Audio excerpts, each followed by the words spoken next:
नमस्कार जी। Praise the Lord. आज हम परमेश्वर की अद्भुत बातें बताने जा रहे हैं। And today we are trying to tell you the miraculous thing of the God, परमेश्वर पिता ने then God Father, लाल समुंदर the Red Sea, जो चीर दिया that He parted away सिर्फ अपनी एक लाठी के द्वारा, with His one step, और मनुष्य के हाथ में लाठी दी, and He has given that staff to the man's hand, जब उसका नाम है मूसा। and whose name was Moses. जब वो इजराइल को लेके आ रहा था And when he was coming out with the Israelis, और रास्ते में लाल समुंदर था, and in his way there was the Red Sea, उसमें लाठी मारी, समुंदर दो भाग हो गया। and he hit with the staff, and the Red Sea departed into two parts. और जब वो वहां से आगे बढ़े और जब यरदन नदी को पार करना था, And when they moved away and they have to cross that Jordan River, यरदन नदी में परमेश्वर ने कहा कि जब तुम्हारे लोग पैर रखेंगे और नदी सूख जाए, वो पानी रुक जाएगा और वो एकदम सूख के दीवार बन गया।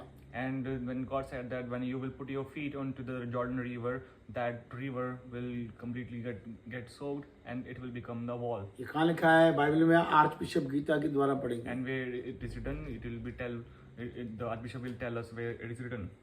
पुराना नियम यहोशू 4:23।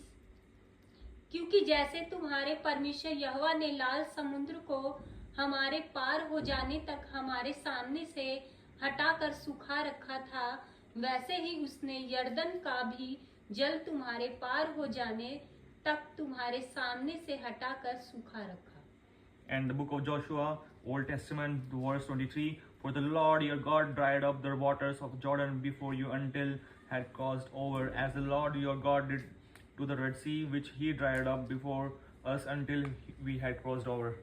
तो जो परमेश्वर की ताकत है, And this is the power of the God.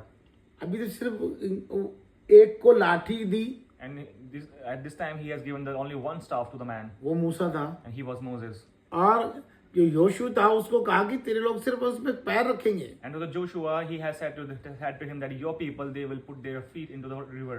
और जो यरदन नदी बड़ी तेजी से आ रही थी, And the Jordan River, which was flowing very, very great. और वो पैर रखने से वो पीछे ही एक पहाड़ सा बन गई, दीवार बन गई। And as soon as the people put their feet into the river, it became the wall.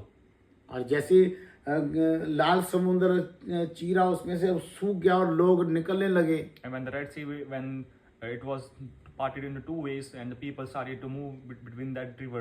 और जब परमेश्वर के लोग निकल गए तो जो पीछे उनको मारने आ रहे थे, तो परमेश्वर ने फिर वो समुद्र बना दिया और सारे उसमें मर गए और परमेश्वर के लोग निकल गए। And when the people were moving through that, between that river, and the people that who were after the Israelis going to kill them,